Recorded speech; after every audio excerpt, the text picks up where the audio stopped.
Hey everybody, what's up? It's Flywheel here again. Today we're doing another one like Musty One style Will It Run kind of video. This is a Briggs & model, let's see, NPR6, sorry. I can read, I promise. There we go. Will it focus there? And this was given to me by another person I met at the Long Island Antique Power Association show, which you should either have seen a video on already or there's one coming. But this apparently has sat outside for quite a while. This is exactly the condition I got it. The only thing I did was drain all the water out of the crankcase because I didn't need it splashing around in the back of my car. But he said I could have this one for free, so I took it along with two others, which you may or may not see videos on.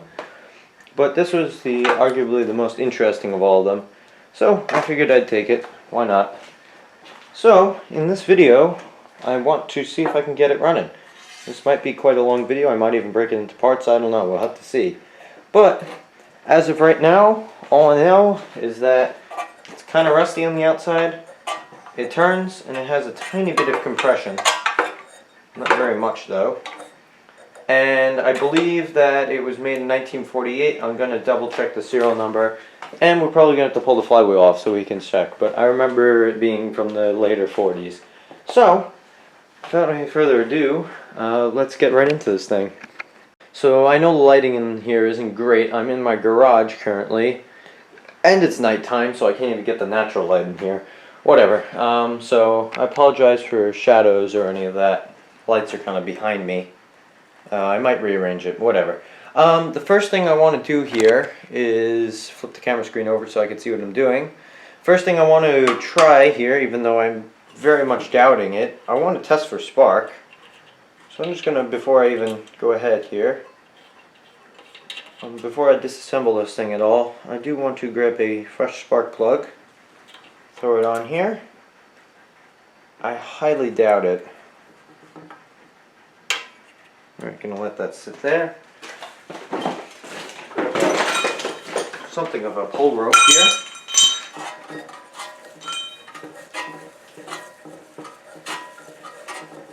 This is not the best pull rope, but it's something I made up quickly. Oh, we shot some things out of the exhaust. Or the shroud. But yeah, there was absolutely zero spark there. Alright, so now we know it has no spark, which is what I figured. There's a couple things I need to do here. One, I need to, well, give it back spark, which is probably going to be in the points which are under the flywheel in these engines. Going to pull the head, just inspect everything there. But I also have to pull the engine off the base, unfortunately, just because of how much water was sitting in it. I want to check just to make sure there's nothing drastically wrong, and also if we look here, there is no plug, so I'm going to have to, this was meant for a spring cap, and I will probably just try and thread a plug into there. If we tilt this, I don't know if you're going to be able to see that, but there is some very brown looking sludgy stuff in there. So while a bunch of water poured out, I'm sure there's still crappy oily watery oil stuff in there too. And there are some critters on this engine. I noticed them when I picked it up. They were crawling out of it, but here's some more, I guess, that didn't want to come out during the car ride. You're gonna have to leave. Alright, so I think what I'm gonna do first, I think I'm just gonna strip this thing down. I'm gonna pull all this off, and I'm gonna try and make it as easy as possible to get to these bolts. Maybe I'll even pull the head in the process, but let's see what we can get to. Alright, so I think I'm going to start by popping this carburetor off, seeing as though this is already disconnected here. Wow, that that didn't require any force. I was expecting, hopefully this is like the Gravely where everything just pops loose right away, like that. That'd be amazing. I'm going to go ahead and drop some more stuff on the ground. This is generally how I do things. But, alright, this is the same carburetor as my water pump, which I don't think you guys have seen yet, and my hit and miss Briggs. So rebuild kits are available. I'm going to try and avoid getting into this as much as possible. It looks like it had the same elbow that my hit and miss would have had, where it's like an elbow and then the acorn filter there. Seems kind of rusty and crusty, but everything seems to turn. Well, that's a little stiff. I don't think that's anything a little WD-40 can't help. It's an interesting jet. I haven't seen one like that before. It's a little crank handle. But I'm going to try and avoid taking this thing apart if I don't have to. Because they're a pain in the butt and they're very easy to break. Especially when they're this old. But anyways, carburetor off. Like I said, I'm going to try and strip this thing. Looks like the governor linkages are missing. This is still here. So that would have gone to the carburetor. Okay. I'm going to grab a picture of this before I take it apart. Alright, let's continue. Going to pop this gas tank and front shroud off. Now, this is more what I was expecting in terms of the stuckness of these bolts. Yep. Oh wow, I actually I bent the tip of my screwdriver there. That's impressive. Alright, I'm going to have to go grab a bigger screwdriver, and I'll be back in a minute. Go away. No, not back into the engine. Go. Oh, fine. Crawl back in there. Whatever. I'm scared to see how many things come out of this when I pop this shroud off. Oh, there we go. That's always satisfying. Try to get you guys a better angle here. There we go.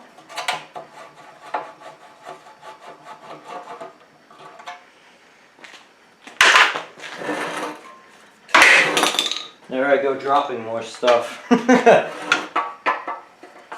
Oh, that one was loose, alright.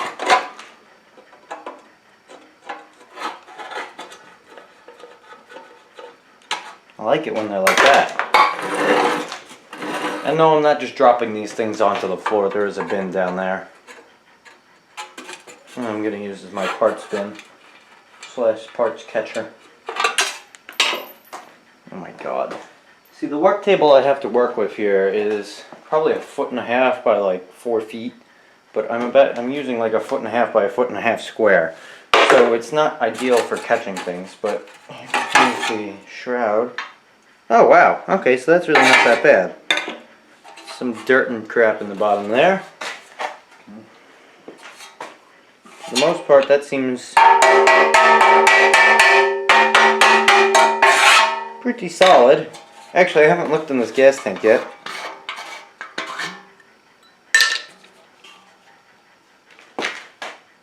It's a little rusty, but nothing too bad.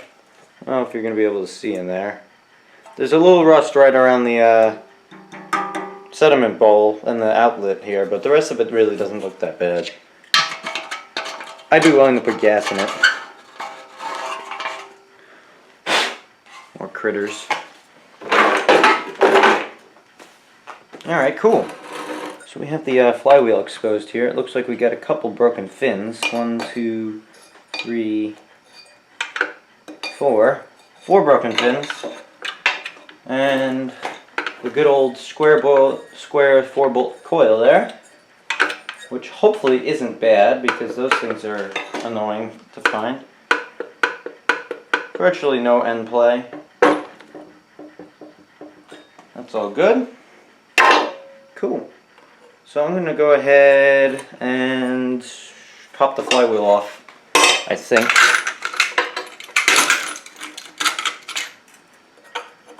Alright, got it on the first shot. That usually doesn't happen either. I think I'm going to go ahead and use the impact driver for this. These are reverse thread on these older Briggs.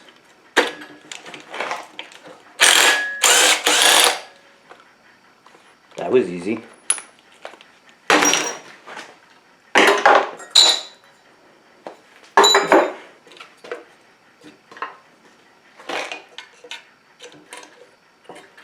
I don't want to break the backing plate here, so I might have to take a different approach to this. Yeah, that's not popping off.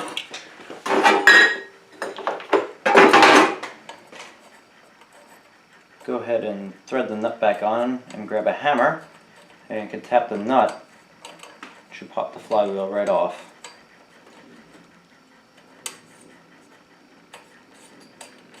Let me go grab a hammer. Alright, here goes nothing. I'm going to put a little pressure on that screwdriver. Right off. Sweet.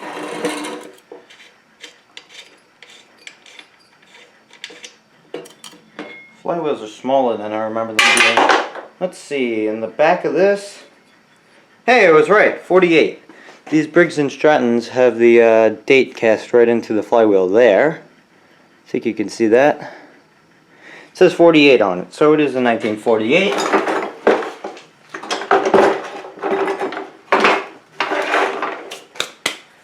Alright, under here should be the points and condenser. Ooh, I'm going to grab that key too, don't want to lose that.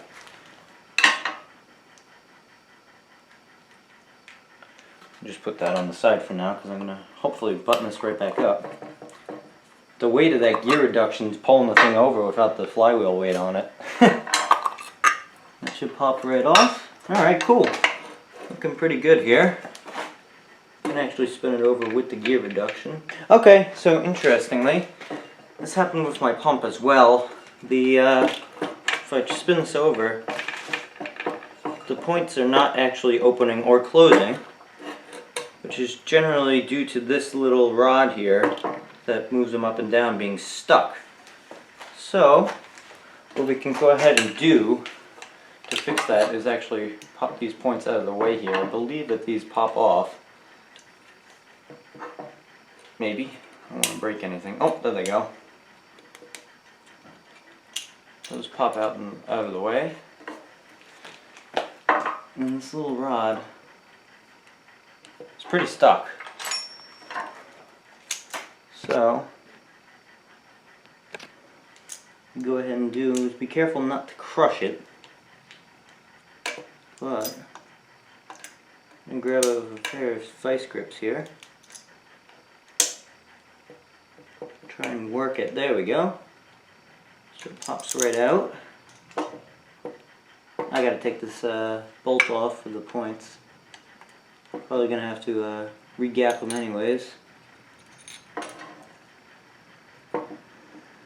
Now comes our little plunger there.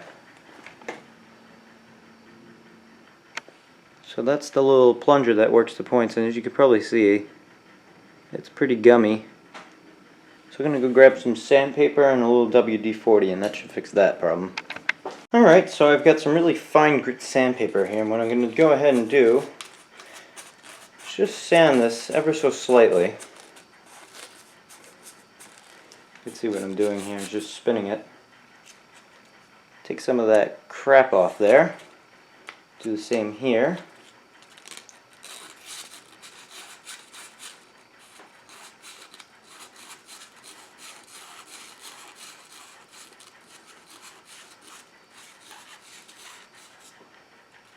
Should do.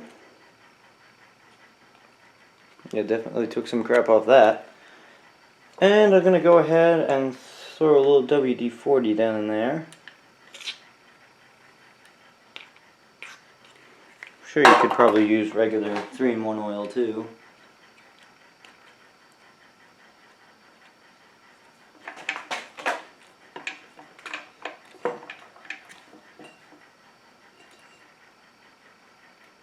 Much harder to do with the gear reduction. Alright, so that seems to be moving much easier now. I'll just throw a little more WD-40 around it. What it actually is in this, there's a little depression on the crankshaft there, and the little like push rod or lifter there sinks and closes the points.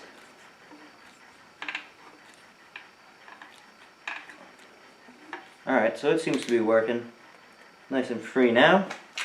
So I'm going to go ahead and attempt to put these points back. While this is open, I think I'm going to go ahead and file those points. I don't believe these are actual points files, but they work pretty well.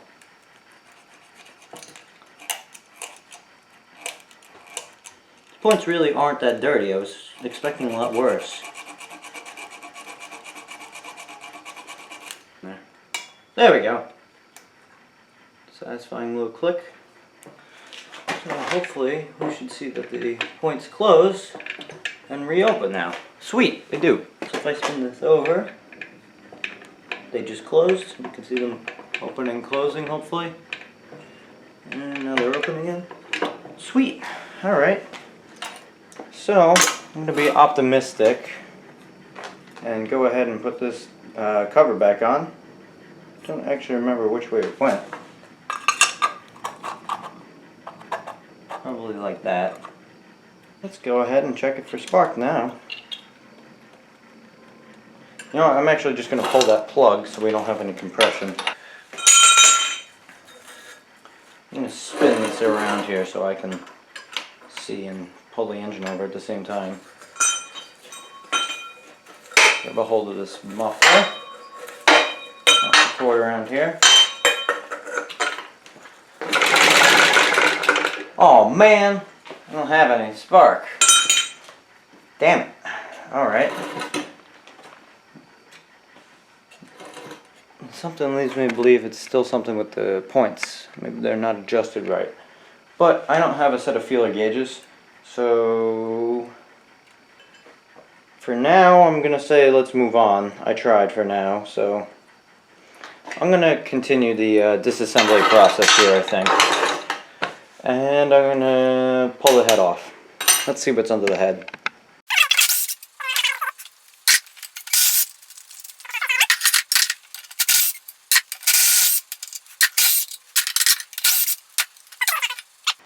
Wow, that's really not bad either. So, my gasket's quite squished, I would say. Head's really not bad. Might not even bother cleaning that up. Just a little bit of that oily sludge. The valves look great. They look like they're seating real well. Piston's tiny.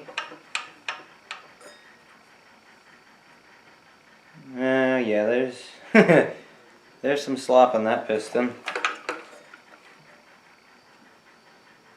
A little bit in the valves. Yeah, it's per usual. Well, the intake's actually pretty good. There's really no slop in that intake. Well, there's a little bit. Well, there's a little bit. Yeah, there's a little bit of slop in that piston, though. I don't know if it's enough to be concerned, but it might be an oil burner, who knows. Most of my engines are. But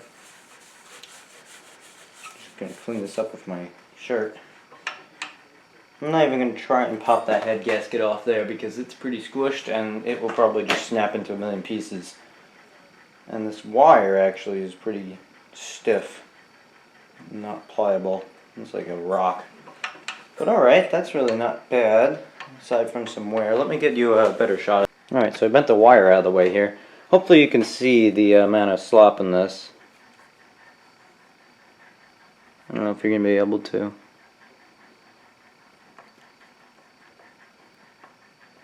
See how it's moving? That's not the best. The cylinder itself doesn't look too bad. It's a little rust in there actually, I think. Got a light in there. Yeah, that really doesn't look too bad. It's a little bit of rust, but nothing too bad. Of course, I can't tell how worn it is. I don't see any scoring really, so that's good. And these valves, let's see. Intake. There's a little slop in that. Exhaust. About the same amount of slop. Nowhere near as bad as my hit and miss though. So if it does burn oil, it probably won't be as bad as that. And I don't think many things could be worse than the Gravely, which is hiding in the background over there. But everything turns over nice and freely, so that's good. So I think what I want to do next is pop the engine off its base here and see what lovely goodies await us in the base. So I'm going to go ahead and start working on that. So, on this side, it looks like just a big old slotted screw, flathead screw, I don't know what you call them. That's not coming loose. So,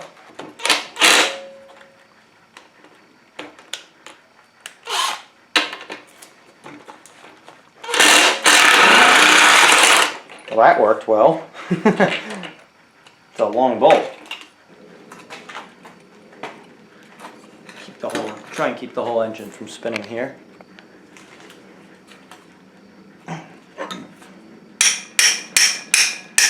There we go. Now it's loose and we can probably drive it out with a regular flathead screwdriver.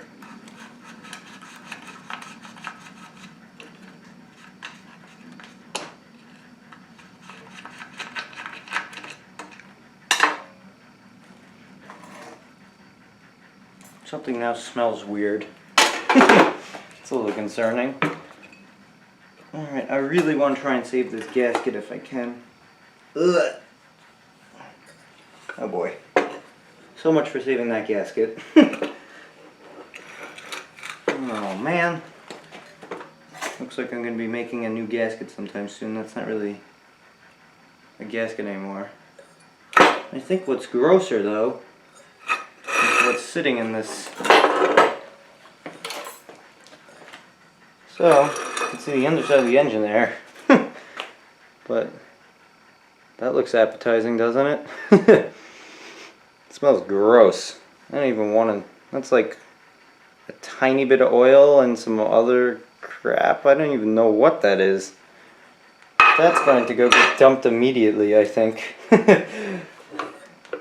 Other than that, you can see the inside of the engine there. Look. All moving around. This is a slinger. Goes on the end of the connecting rod there, and it picks up the oil in here and splashes it around. And there's your cam. There's a little bit of play in that, but nothing too bad. But you can see how that works now. So that's kind of cool. All right, I gotta go dump this mystery, whatever this sludgy crap is, and I'll be back with you in a second. Alright, so as if that stuff wasn't gross enough, I just started to wipe it away, and there's more crappy, there's sludge on the bottom of this as well, in addition to that, you know, not really oil stuff. So, it's a little dirtier than I thought. It's a good thing we didn't try and run it. Now that is one hell of a lot better. So, now I unfortunately have to make a new gasket for this thing. So let's see if I can come up with for that. So my camera ran out of memory here. What I ended up redoing it because my old one down there tore. So what I did was I got a little smarter. I punched these two out with a punch on a wooden surface instead, so it just shot right through it. Then I put these bolts down. I cut the inside out first, so that these walls are a little thicker, and then I cut around the outside kind of roughly. So it's there. Hopefully it won't leak. If it does leak, then I'm going to have to get some gasket sealer. But I'm going to go ahead and throw this all back together now. Alright, so what I've gone ahead and done here is I've bolted it back onto its base. I would have videoed it, but my camera ran out of memory and I was running out of time. So I went ahead and bolted it back on its base. And if you're wondering what's going on here, what I did was I shot a bunch of oil around the piston. And I took a picture of it. And I wanted to see if by the morning the level had decreased at all. You know, see if it's soaking around the piston or around the rings and stuff. And it doesn't really look like it went down. If it did, it's not very much. But, so I'm thinking it might not be as much of an oil burner as I was originally making it out to be. It's going to blow quite a cloud though when it first started up now. I also managed to pop off this head gasket, which is pretty squished and pretty crusty. And I think I might have one that's a little bit better than this, so I'm going to go ahead and look for it. And if I do, I'll put the head back together, and we'll try and get spark out of this thing. And if I don't, then I'll reuse the old one and we'll do the same thing. So let me go take a look. So I was able to find one that seems a little bit better to me. That's the original. You can see how squished it is. This is the one I found. So it just seems a little bit better to me. It's still used, but it seems better to me. So I'm going to go ahead and throw this all back together. Let's get this head back on, and then I will take a look at the points and condenser once again. I guess I was too optimistic. So I just noticed something interesting while I was just about to bolt the head on here. This is the intake valve guide here, and as you can see there's no fins around it. I could have sworn on some of my other engines they had fins in there. There's just fins around the exhaust side, on the other side, obviously, but there's just a little space there around that there's no fins. I just thought that was interesting. Maybe I'm crazy, it's like that on all of them, but anyways, let's get this head back on. Go ahead and throw this head back on. Got the gasket on there. Just plop this down. I'm going to see if I can sneak this shield back in there too.